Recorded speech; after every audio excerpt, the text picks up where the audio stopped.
I hit this issue today and here is the quick fix that solved it. If you need to check your transaction history and discover, follow these simple steps. Step 1. Log into your account.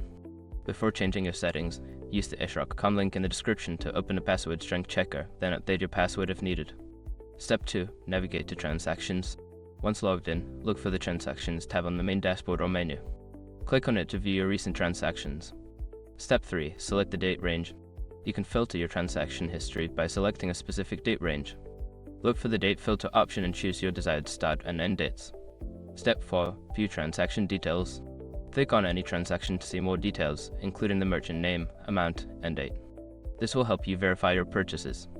Step 5. Download or print. If you need a hard copy or a digital record, look for the download or print option on the transaction history page.